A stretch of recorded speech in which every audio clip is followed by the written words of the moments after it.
Hey everyone, it's Jody Sutter, and it is Just Ask Jody Live. It's that time every month where I welcome on a guest to talk about an issue around agency business development. And I'll be introducing that person in just a moment. So it is early August. And, I guess before we jump into what we're talking about today, I think one of the things that's sort of been on my mind for folks and working with my clients is we're getting really close to the end of the year. I mean, I was talking to someone yesterday who said basically 2024 is over.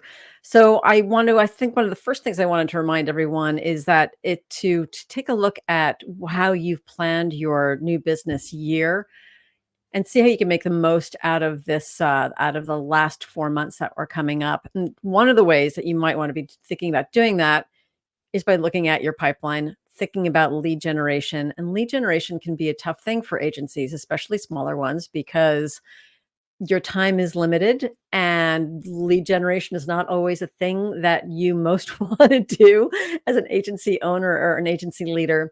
So that's what we're going to be talking about today. Going to be talking about lead generation and specifically some of the protocols around making it work well for your agency, some of the things to do and not to do, and the mistakes that we see. So I've invited on today a friend of mine who I think I can officially say an old friend of mine. We've known each other for a number of years. We started our businesses around the same time. It's Mark Duval, who is the owner of Duval Partnership. Duval Partnership is a also new business consultancy focusing on helping agencies generate leads. Mark came to running his business after many years as a media salesperson with some big media outlets. So one of the reasons why I think Mark is so effective is because he had years of true sales expertise, which a lot of us agency folks don't have. But he also sold to agencies, so he really understands how you guys work and your issues and your advantages and how to make the most of that for lead generation. So I'm going to shut up for a moment and welcome Mark on because I think we have a lot to talk about and I don't want to waste any more time. So, hey there, Mark. How are you? Hey, Jody. Good to see you. Thanks for having me on. Thank you. Good to see you too. And I just want to remind anyone, I think we had a bunch of RSVPs for this event. So hopefully a lot of those folks are showing up. Please do put stuff in the comments if you'd like to ask us questions about lead generation. And I'm monitoring it. I also have a team member off screen, Megan, who's monitoring the comments, and we will try our best to get the questions answered as best as possible in the short time that we have. Mark, you and I never run out of things to talk about. Lots of things, all things new business. All things new business. No, we did. Like we got together for coffee last week or the week before, and I think eventually like I gotta go. We were both like, we gotta go, but there's always something else to dive into. But let me start out with a question though about prospecting. I think what we were talking about before we were preparing for this. We're like, really, where do we want to start with this? And I think where I was hoping to go is to maybe talk about where you feel outbound prospecting should sit in an overall agency new business strategy, and maybe even clarify how you define outbound prospecting. So I think we talked about that a bit too. Sure. First, thanks so much for having me. I really appreciate it. I do want to say one thing that you mentioned too, and I hope I don't get, you didn't name your client, so we won't get them in trouble. But as a sales consultancy, when I hear people say, "Oh, 2024 is over," or whatever, we always talk about that as head trash that salespeople tell themselves in order not to do what they need to do. Interesting. Making calls, whatever, on a Friday, no one picks up, no one responds between Christmas and New Year's, and it's all things we have. I, as a salesperson, for many years, I've told myself. And really, none of it is true. I look at those as opportunities because most people do tell themselves those things, which are just not. They may have been a little bit more true years ago, but no one is where where they should be or where they used to be. Whether they're not in the office, they're in the office.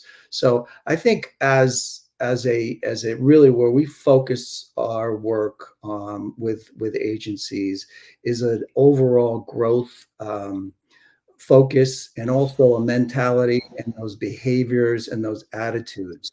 So Yeah. it's really important not to tell yourself a lot of these things that are just not true. Sorry to get off track, but I just wanted to. No, I think that's great. In other words, it's never too late to start. I think No, it can be useful to say, "Wow, I made this big plan 8 months ago and haven't done a damn thing on it." I think that could be a problem, but to not let that discourage you, and I think that your advice is great, like, it's better to I start think than with not. agencies and many agencies have experienced this. Look, there are brands out there with budgets that haven't been spent this year, and if they don't spend it, they're not getting it back for Great point. 2025. Yeah, So there's always those last minute opportunities. So yeah, if you're not out there doing what you need to do, you're not going to put yourself in a position to potentially get some dollars, whether that be organic or new business. yeah. Um, so your question about my philosophy, Mhm. around, new business and, outbound prospecting and all of this. Look, I think it's, and I kind of touched on it. It's a tactic. It's one of many things that an agency should be doing. And outbound can obviously look like emails and phone calls. Ooh, the dreaded phone, the 500-pound phone. Well, you know what? We use it. We use it for our clients, and it's an important part of building the narrative. Is Mm, anyone sitting there waiting for you to call, or is anyone returning your call? yeah, Rarely. Anybody yeah, picking up? Rarely. But a strong voicemail along with building a strategic cadence, it reaps benefits and rewards. So that's an important part of driving those conversations. Can Uh, I hold on stop there for a moment? sure. Because I think that's really interesting, and I've always maintained, like, include phone, include phone. We still have one, we still talk on the phone, but I'm also not doing this as much as you are, so I think this is super valuable. So, as you said, if a phone is not necessarily you don't use it because that's the way you're sorry, I just bumped into my mic, folks.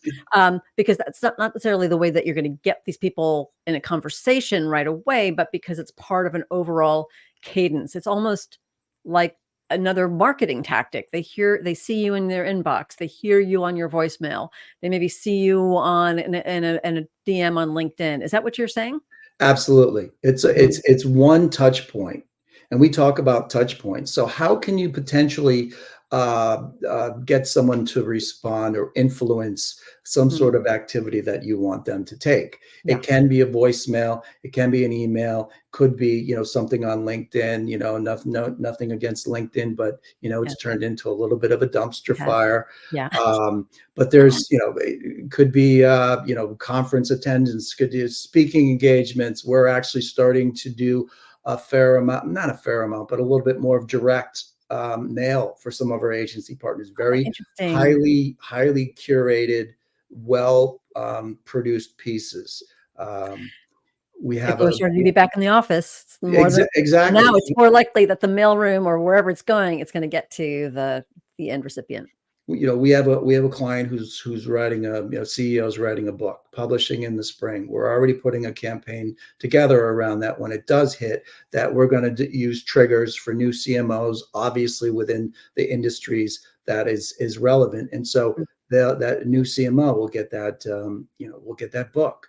yeah, It's just one more touch point, thoughtful touch point, and I think that's really important, yeah. that any message that you leave, voicemail or email that you write, it needs to be customized and it needs to be thoughtful.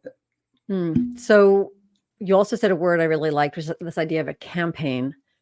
So, rather than saying, "Ugh, I need to try to reach this person who I've tried a couple of times to reach and they haven't gotten back to me and I feel rejected and dejected." It's more like, okay, this is part of a campaign. And as with the campaigns that you develop for your own clients, there are going to be multiple touch points, a word I love and hate, but the multiple moments where ideally that prospect is interacting with those messages before they buy, or in our cases, before they have a conversation. Yeah. Absolutely.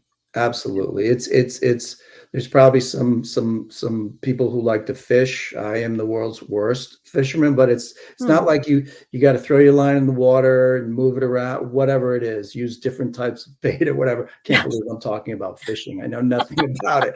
But it's not, it's not a one and done. It is a strategic cadence, and how can you potentially get someone to again take an action that you would like them to take to influence them, and really to get a resolution. Yeah. We always say no is the second best word in sales. Get the no, move on. Is it a real no? Is it a no from the ultimate decision maker?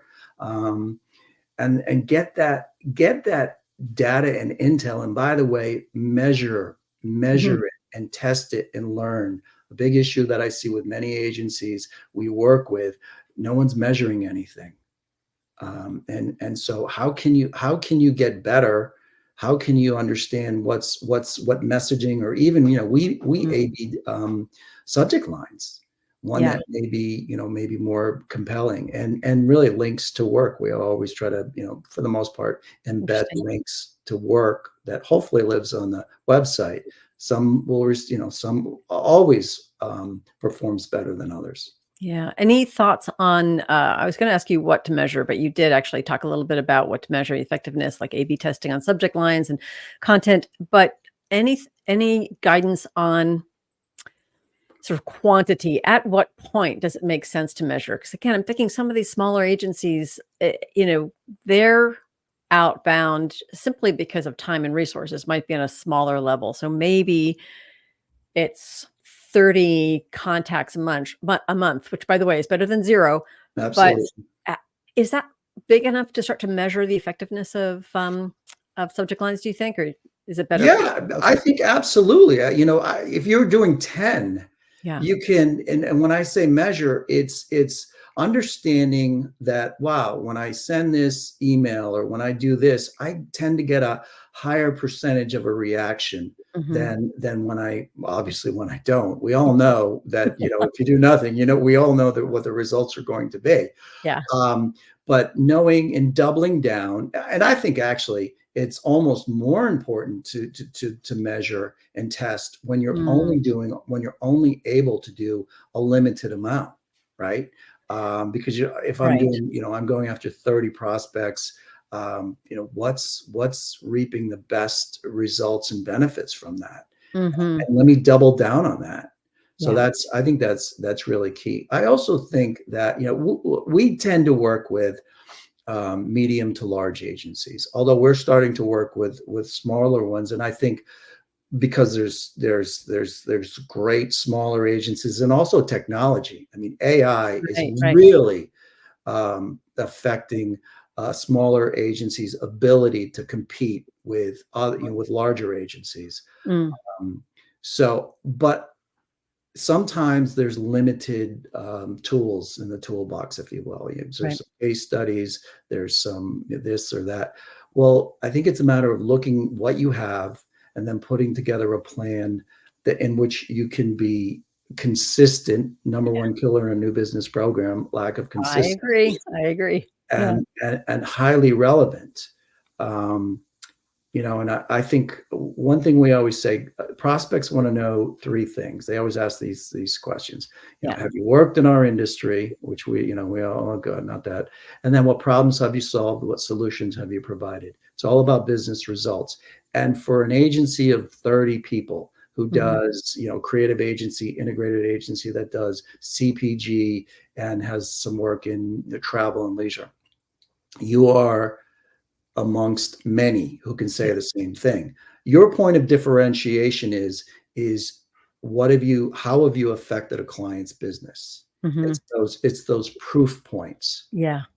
And I think that's Um, really important. And I think a lot of agencies think that they have to go and huddle and come up with this incredible, creative, we're mhm. going to call ourselves the, XYZ. And brands are not buying that. Yeah, They're buying results yeah. and expertise. Now, I think and I can already feel or hear whatever sense the folks who are watching this going, yeah, but my clients never give us results, or our results, like by the time we want to show the case study, we have to wait another year for the results.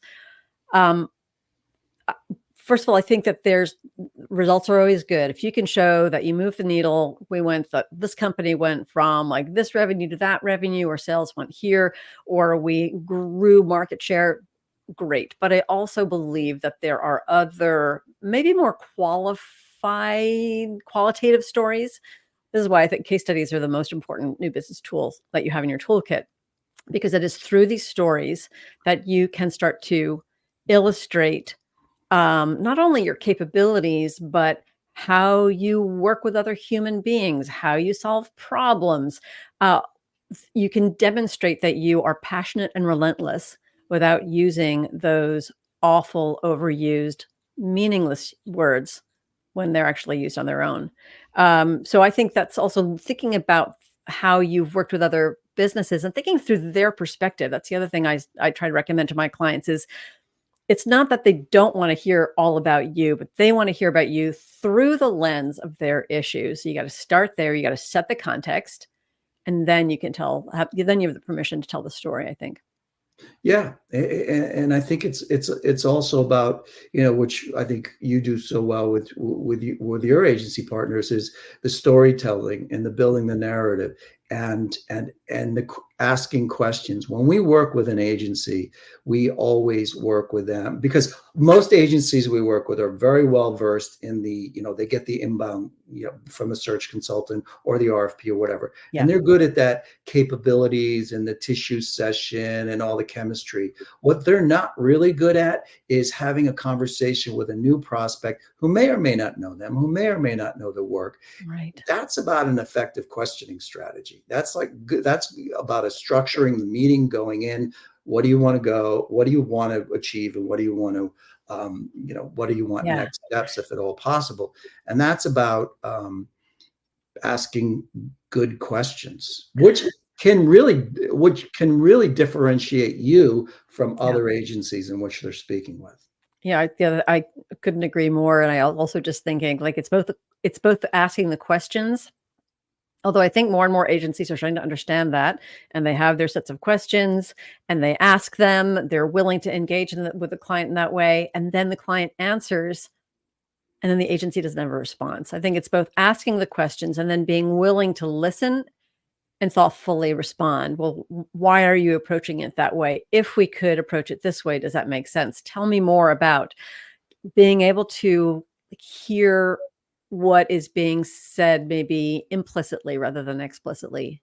And I suppose that's really a skill, but really important. It is an important skill, and I think a lot of people, and this is not exclusive to this industry, is they have a question to ask, but they're ready to answer based on the question that they just asked, not Yeah. what they've just heard from that prospect, and Yeah. that's where it gets a little gets off track. Yeah. First of all, I also want to remind anyone, I see Paulina Farah, hello, who's all coming to us all the way from Monterey, beautiful Monterey. But please, anyone who's here, please I go know ahead and Paulina. Hi, Paulina. oh. How are you? Oh, and actually, Megan has alerted me that there's a question from Jason Corbin. Hey, Jason. Okay, so I'm going to throw in this question. What are CMOs wanting to hear? This is the perennial question. What's the talk track besides the hi, we want to help you solve your problems, dear CMO? What is getting their attention from the jump? I'm going to let you take that one initially. First of all, I don't even know if the CMO is the right person to be knocking, if that is the right person. I mean, I know we always want to go high up the ladder, but you know what? If you're in a CPG or whatever, and there's multiple brands, it can be as low, dare I say, as a brand manager who's going to affect that decision. Certainly, someone in marketing. I think, depending on the size of the brand, a CMO, truthfully, their agency partners are pretty well baked in. Is there an opportunity to break through? Yeah, sure there is. But again, I think it goes back to being respectful of their time. I think about having something important to say and share to Mm. them, to Yeah. their business. There's so many tools we at our disposal to do the research. Give a Mhm. plug for Waldo, right? Yeah. Everybody's using it. Waldo.ai. It is, there's so much, Mhm. listening to, an earnings report. I don't know how many of your agencies are doing that. Yeah. It's crucial because you may hear on an earnings report what is key and of the utmost value to the Yeah. CEO. And let me tell you, if it's important to the CEO, it's important to the CMO. Yeah. So there's doing your research and just being really succinct, on point, and very, very client centric versus agency centric. Yeah. That absolute client-centric 100%. And I think it's actually not that difficult to do, and yet it's almost like we gotta punch through that tendency to talk all about us. Someone recently put this into a framework that I really liked, because I think a lot of the agencies that we work with, a lot of agencies I work with, even if they're smaller, they're still pitching to big clients. And what you might want to think about also is that your primary ideal client within that organization, your secondary ideal client. And so the primary ideal client, maybe that's the CMO. But the CMO is going to have different, like I really like what you're saying. The brand manager could be the one is going to get you engage or engage with you right away. So you can start to have a conversation. You can start to hear what their issues are. You can start to respond. But like a CMO, they need to affect longer term change. They need to make sure they need to help the CEO keep the stock price high if we're talking about a public company. The brand manager is probably going to be the one who says, I got to put out this fire tomorrow, or we hired an agency 6 months ago, and you know what? They're falling short on shopper marketing, whatever it might be. So I think that's where you also have to understand who you're talking to within the organization. And yes, if you know that the CMO is thinking about share price, fulfilling long-term strategy, that's what you got to talk about. And if it's the brand manager who's like, I got to get this campaign launched, then you need to be focused more on that, I'd say. And that's it's a hard question to answer. Such a broad question. I think you're spot on. I think it's about pain because Yeah. the pain points of the brand manager are different than the CMO, right? The Mhm. brand manager, all they want to do is, sell more shredded cheese Yeah. so they can go on to another, Right. So they can get promoted or go from P&G exactly. to Mondelez or whatever. Yeah, absolutely. And so what is their pain? And there's different levels. I don't want to get into a whole sales dissertation here, but there's different levels. And the ultimate Mhm. level is if you can Yeah. ever reach that personal pain, then you've got a client for the rest of your life. Yeah. But there's always the surface pain that they tell you, which is never really, sometimes it's true. But the layer below that and trying Mhm. to get there and understand that. But to your point, CMO pain, much different than brand manager or even, VP of marketing pain. Yeah. Let me move to another question. I would love to hear a little bit more about so agencies can hire you, and then you will go out and you will help them engage with clients, get meetings, and you're an extension of the team, so that because this is like time and resources that they don't have, you can be that extension. So how do you prepare agencies when they want to start to engage a prospect through outbound, whether they're going to be working with you or whether they're doing it on their own? What should they do to so that their outbound is successful? What are a few tips?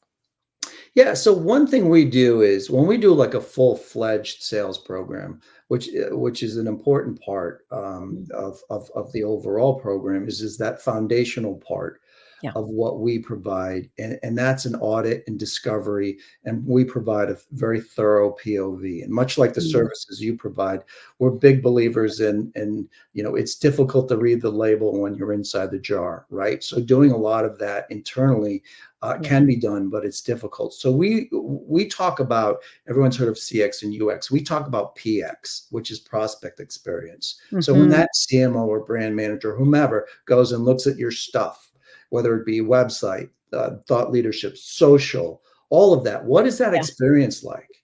And shockingly, we have seen over the years, we've seen, misspellings, punctuation, spacing on websites. We've seen case studies in which the client name is misspelled. So, and that's the old, if you can't handle your own brand, how are you going to handle mine? So we start there. Then we move into a go-to-market plan, which gives all of the, the persona and the profiles, but, the targeting, messaging.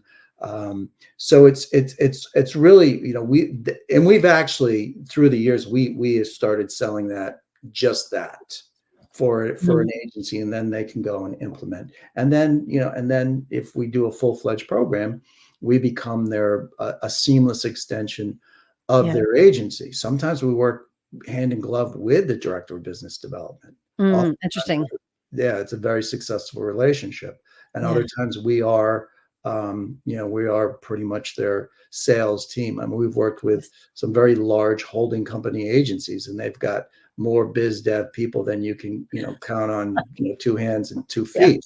But proactive, they're all responding to RFPs, or absolutely, that's or managing pitches, big pitches. Right, proactive selling is not a skill set, which is fine. That's they're good at what they do. They're just not good at doing that.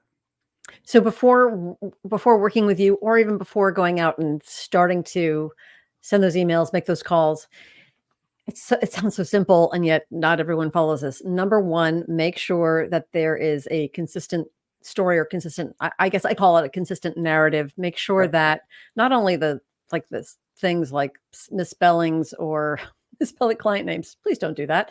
But also things like I remember once seeing an RFP from a search consultant that we all know, but who shall remain nameless. And he, one of the questions was, give us the names of your team, and no bios are necessary, just the names. And I remember saying to my client, why do you think they asked for that? And he's like, you know what? I don't know. I thought it seemed a little odd. And I said, well, I don't really know either, but here's what I think. I think it's because they want to go to your LinkedIn pages and they want to make sure, are these people full-time employees? Are these people as smart and experienced as the agency is saying? So looking at where you're leaving breadcrumbs is really important. And then going back to the go-to-market plan, which is hopefully I'll get those beautifully succinct 3 issues, which is, have you worked in my category? Do you have problems have you solved? What solutions have you provided? It's all about the work. Yeah. We are, of course, running out of time. Got a couple of minutes before the end of the hour. And we already talked before we came on that we're going to invite you back. We have a lot to talk about. But if it's okay, I'd love to end with this question. Hopefully it won't take too long to address thoroughly. So the team, if I was a tree, what would I be? One of those? No. Although maybe I'll start adding those in at the end. Okay, so the team gets a meeting, whether you've gotten a meeting for them or they get a meeting. But I think sometimes everyone rejoices, because that's a pretty exciting thing if you get a prospect to say, yeah, come on in and we'll give you that first meeting. What happens next? And how should an agency keep the momentum? Okay, so let's just say it's an agency you're working with, and they secure a meeting with the right decision maker, whatever. So obviously they're going to do the research, which they already have, in order to secure the meeting. So they're going to go in and they're going to have an effective questioning strategy around. We're big believers in get the budget quickly. So, budgeting, and beyond, hey, what's your budget? It's bracketing. They're looking for these services. Well, normally they cost between X and Y.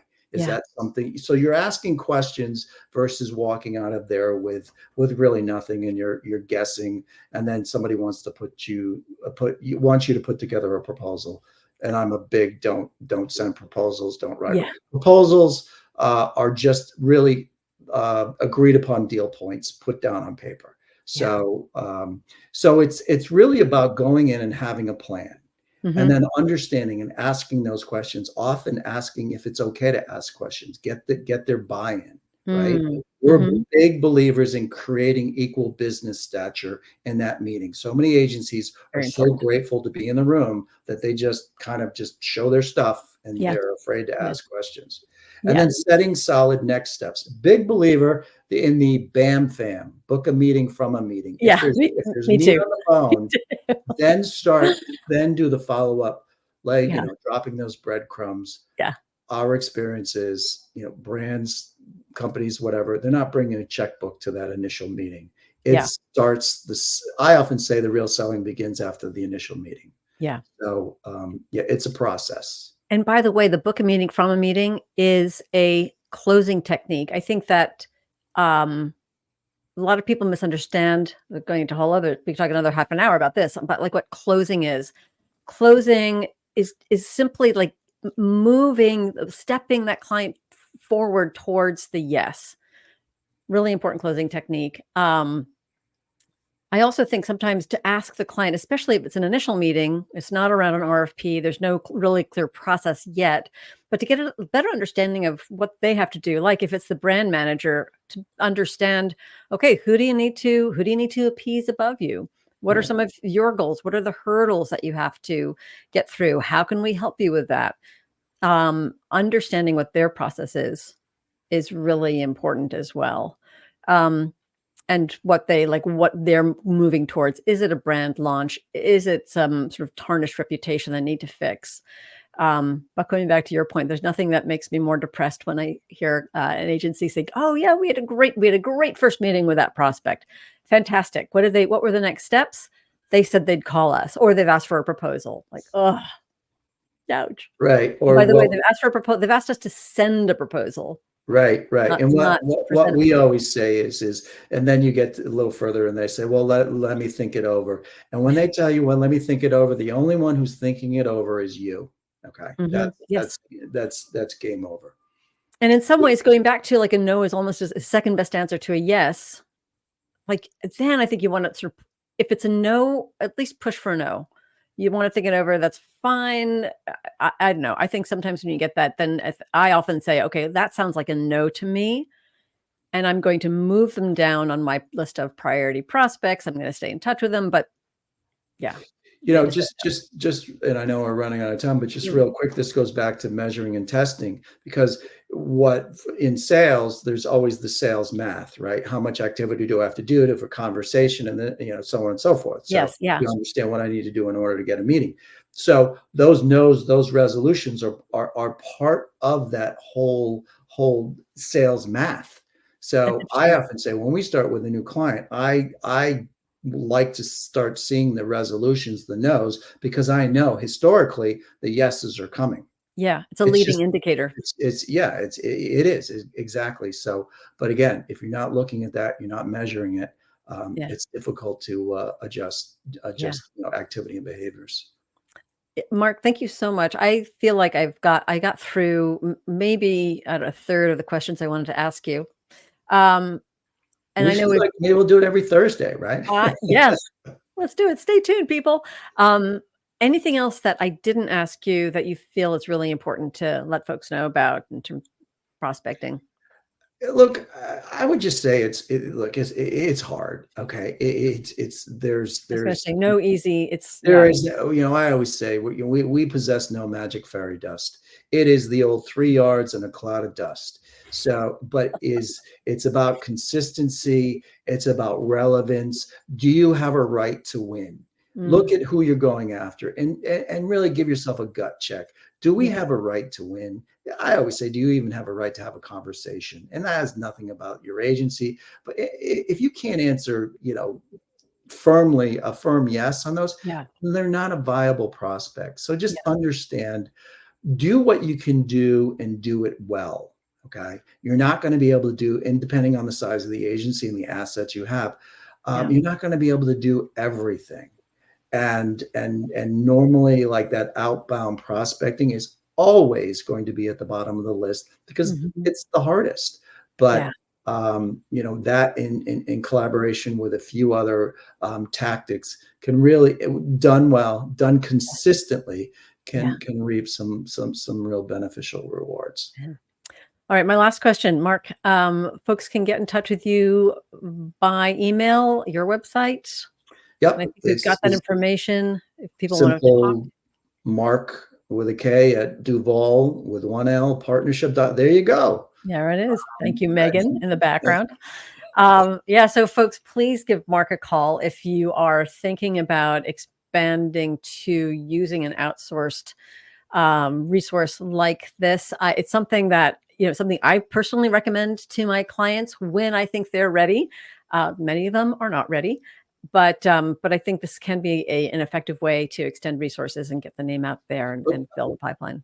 I would even just say if someone had some questions and Yeah, need some thank you. That's further clarification around what was said today, feel free to reach out, yeah. and I'd be more than happy to share. I'm breaking a cardinal rule, which we always tell our agency partners: no free consulting. But you know what? I'll give some free consulting to for Friends of your mine. loyal Or friends of folks. yours. Well, I think like we know, like Paulina, I think we've got a few friends of yours on this Yeah, live as well.